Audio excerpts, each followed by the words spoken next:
Hello दोस्तों, कैसे हैं आप लोग।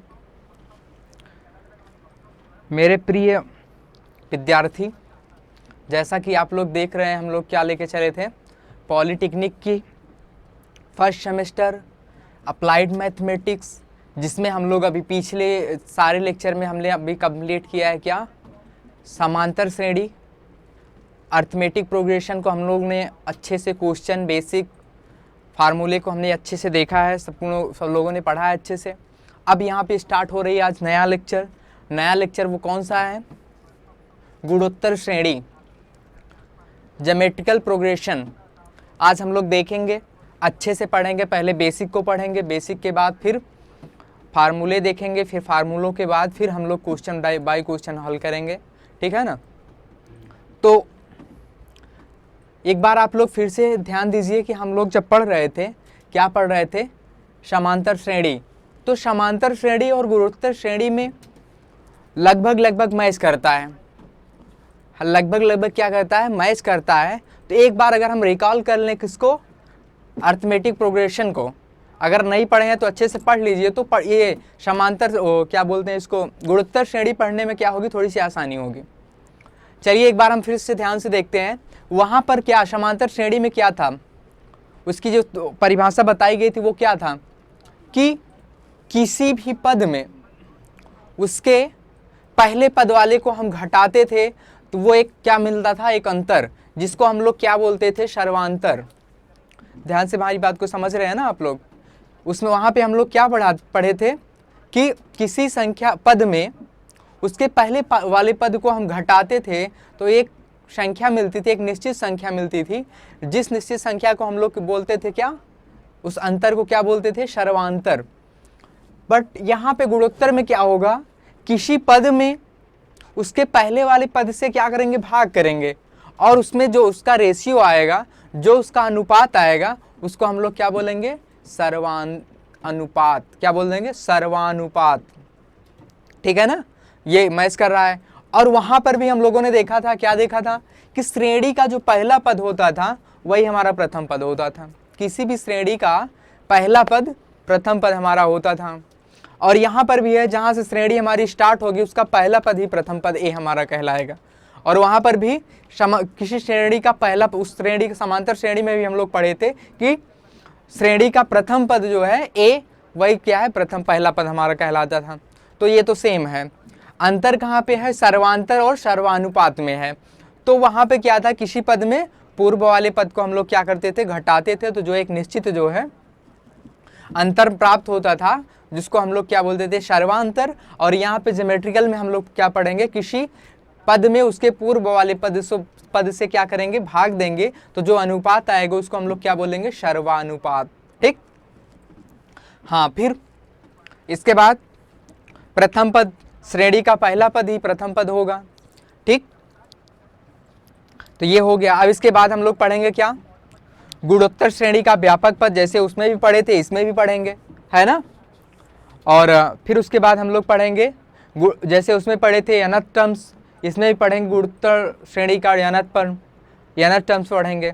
तो चलिए क्रम वाइज क्रम हम लोग देखते हैं। तो सबसे पहले देखिए गुणोत्तर श्रेणी है क्या, परिभाषा को हम बोल रहे हैं, आप ध्यान से समझिए। एक ऐसी श्रेणी, ध्यान से समझिए, एक ऐसी श्रेणी जिसमें किसी पद के उसके पूर्व पद से भाग देने पर, किसी पद में उसके पूर्व वाले पहले वाले पद से भाग देने पर क्या हो, एक निश्चित संख्या प्राप्त हो। भाग देने पर एक निश्चित अनुपात में संख्या, एक निश्चित अनुपात प्राप्त हो, वह हमारा अनुपात क्या कहलाएगा, सर्वानुपात कहलाएगा, ठीक है ना। तो ऐसी श्रेणी को हम लोग क्या बोलेंगे, गुणोत्तर श्रेणी बोलेंगे, ठीक है ना। चलिए लिख देते हैं, गुणोत्तर श्रेणी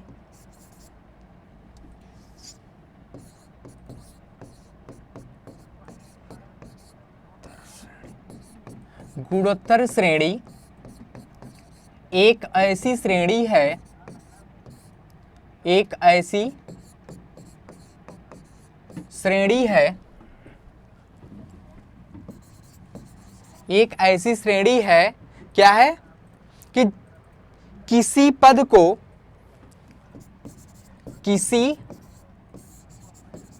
को उसके पहले वाले पद से भाग देने पर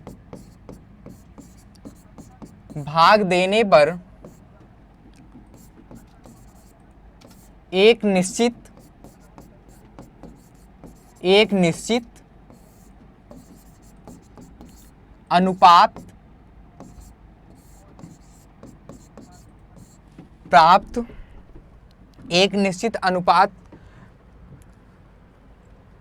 प्राप्त होता है।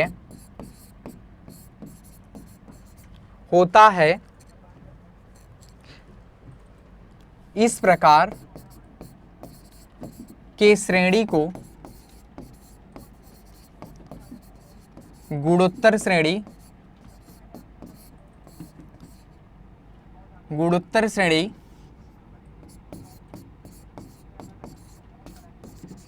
कहते हैं। गुणोत्तर श्रेणी एक ऐसी श्रेणी है जिसके, यहाँ पे जिसके कर लीजिए, हाँ, गुणोत्तर श्रेणी एक ऐसी श्रेणी है जिसके किसी पद को उसके पहले वाले पद से भाग देने पर एक निश्चित अनुपात प्राप्त होता है। इस श्रेणी को गुणोत्तर श्रेणी कहते हैं, है ना। चलिए कैसे, एक एग्जांपल लेके देखते हैं। जैसे मान लीजिए, इसकी जांच कैसे करेंगे, T2 अपॉन T1 बराबर T3 अपॉन T2, है ना। ऐसे श्रेणी में क्या करेंगे, उसके पहले वाले पद से भाग दे देंगे, और अगर सर्वानुपात क्या आ रहा है, समान आ रहा है, तो वो क्या होगा, गुणोत्तर श्रेणी में होगा। जैसे मान लीजिए उदाहरण में हम आपको दे दें 2 4 6 8, ऐसे मान लीजिए दिया है, और हमको चेक करना है कि ये गुणोत्तर श्रेणी में है कि नहीं है। तो चलिए करते हैं।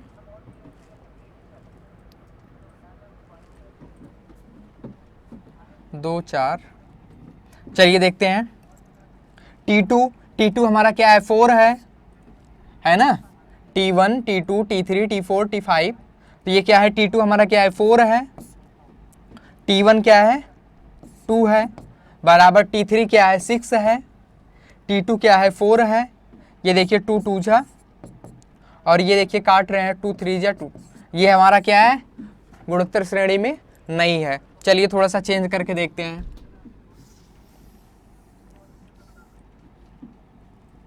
श्रेणी को चेंज करके देखते हैं। 16 32, अब इसको ट्राई कीजिए, जांच कीजिए कि ये समांतर गुणोत्तर श्रेणी में है कि नहीं है। चलिए देखते हैं। T2 हमारा क्या है, 4, T1 क्या है, 2, बराबर T3 हमारा क्या है, 16, T2 क्या है, 4। ये देखिए 2 से काटिए, क्या होगा ये, 2 दूना 4 चौक, ये भी नहीं है।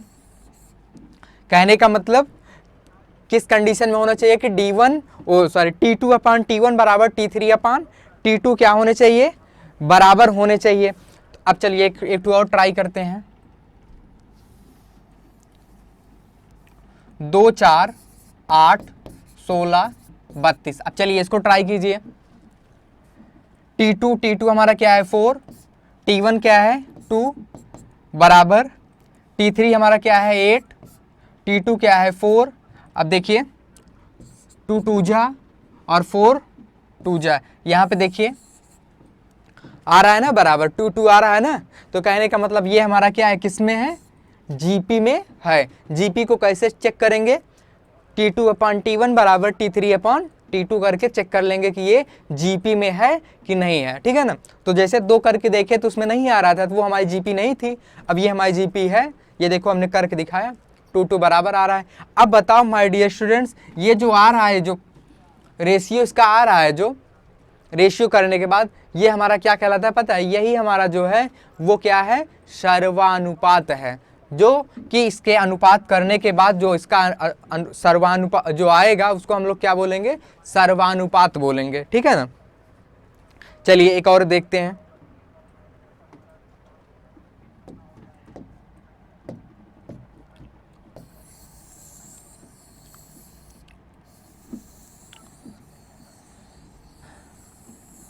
परिभाषा को आप लोग देखेंगे, समझेंगे, पढ़ेंगे अच्छे से।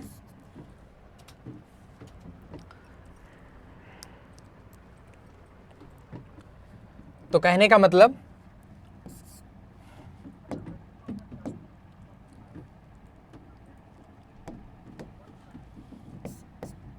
T2 अपॉन T1 बराबर T3 अपॉन T2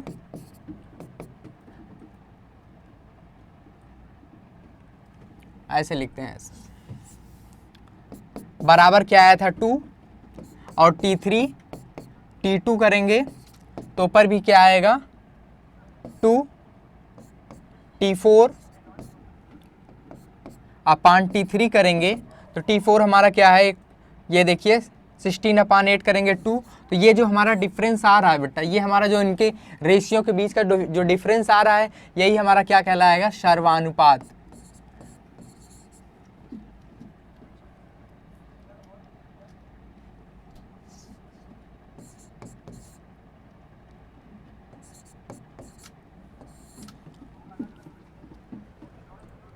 क्या कहलाएगा ये, सर्वानुपात। क्या कहलाएगा ये, सर्वानुपात। इनके बीच का जो निकालेंगे, क्या निकालेंगे, रेशियो निकालेंगे, तो जो रेशियो का जो सेम आएगा, जो एक निश्चित संख्या आएगी वो हमारी क्या होगी, सर्वानुपात उसको बोलेंगे, ठीक है ना। अब चलिए प्रथम पद, प्रथम पद क्या होगा, श्रेणी का पहला पद ही जो होगा वो हमारा क्या होगा, प्रथम पद होगा, ठीक है ना। और जो इसका अनुपात होगा ये हमारा क्या कहलाएगा, सर्वानुपात, ठीक, जिसको क्या बोलते हैं, कॉमन रेशियो, कॉमन रेशियो, ठीक है ना। क्या कहलाएगा, कॉमन रेशियो, ठीक है ना। जो इनके बीच का रेशियो निकलेगा वो क्या है, कॉमन रेशियो है। अब चलते हैं आगे। क्या क्या हमने बताया फिर से समझिए। गुणोत्तर श्रेणी क्या है, समझ में आ गई जी, आया होगा उम्मीद करते हैं।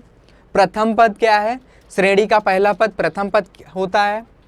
सर्वानुपात क्या होता है, कि जैसे हमने करके दिखाया सर्वानुपात होगा। ऐसे चेक भी, जांच भी ऐसे करेंगे जैसे हमने जांच करके बताया कि जांच करेंगे कि उनके बीच का अनुपात सेम आ जाएगा तो क्या हो जाएगा, वो गुणोत्तर श्रेणी में होगी, अन्यथा नहीं होगी, ठीक। अब इसके बाद हम लोग क्या पढ़ेंगे, जैसे उसमें पढ़े थे व्यापक मान, वैसे इसमें भी गुणोत्तर श्रेणी का व्यापक मान पढ़ेंगे, ठीक है ना। चलिए उम्मीद करता हूँ कि यहाँ तक बताएं, यहाँ तक समझ में आया होगा आपको। क्या गुणोत्तर श्रेणी क्या है, कॉमन रेशियो क्या है, और कैसे जांच करते हैं, प्रथम पद क्या है, समझ में आ गया होगा। अब पढ़ेंगे क्या, सबसे इंपॉर्टेंट वो क्या है, गुणोत्तर श्रेणी का व्यापक मान, गुणोत्तर श्रेणी का व्यापक पद। चलिए गुणोत्तर श्रेणी का व्यापक पद लिख देते हैं, ठीक है ना।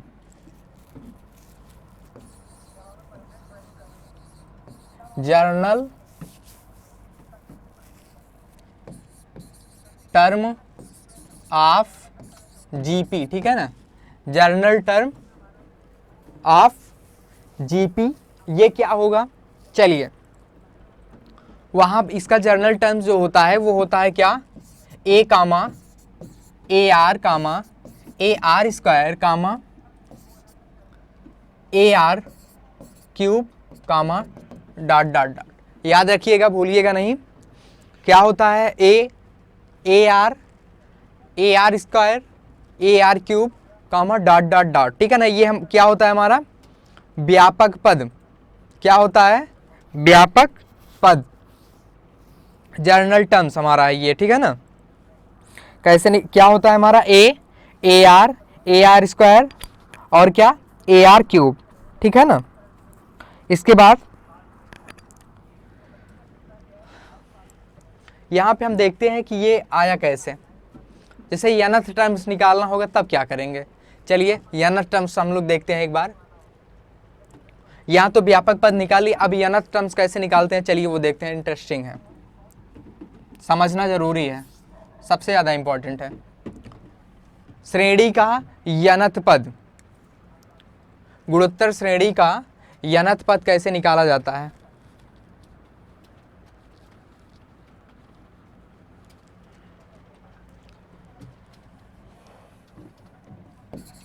गुणोत्तर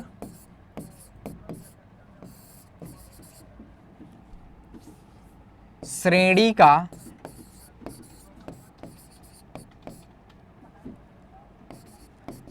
nth पद, ठीक है ना।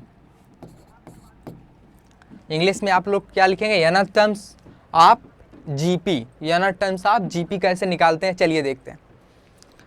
स्लो चल रहे हैं लेकिन क्या है? विधिवत कंठस्थ करा रहे हैं।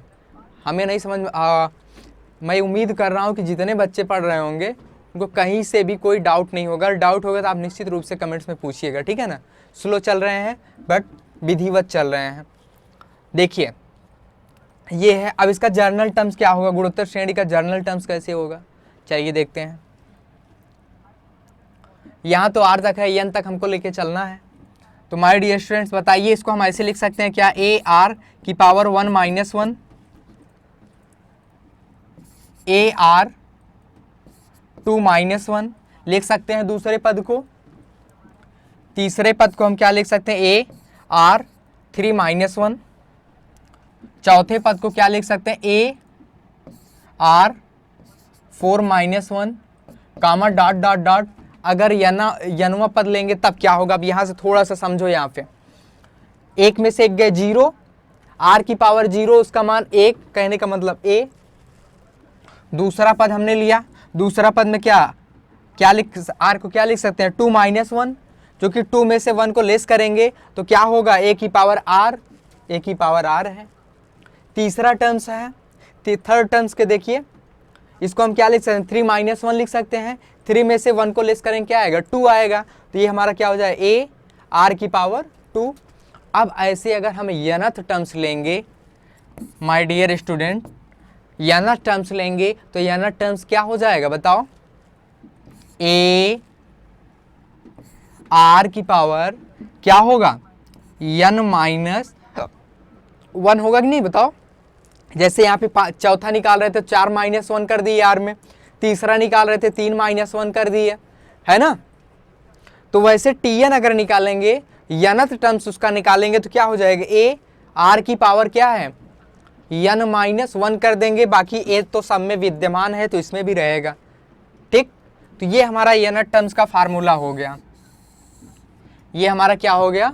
nth टर्म्स का फार्मूला हो गया। माय डियर स्टूडेंट्स, आप चाहे 2 का कहे, 5 का कहे, 10 का कहे, जितने का आप फिर निकालने के लिए बोले सबको आप निकालेंगे। विधिवत तरीके से आप लोग इसी फार्मूले का यूज़ करके निकालते चले जाएंगे, ठीक है ना। फिर से एक बार हम लोग रिकॉल करते हैं, क्योंकि ये बेस है और इसको अच्छे से पढ़ लोगे तो क्वेश्चन अभी देखो कैसे कराएंगे हम लोग, एकदम विधिवत अच्छे से अच्छे क्वेश्चन को आप लोग चुटकियों में सॉल्व करोगे, समझ में आ जाएगा।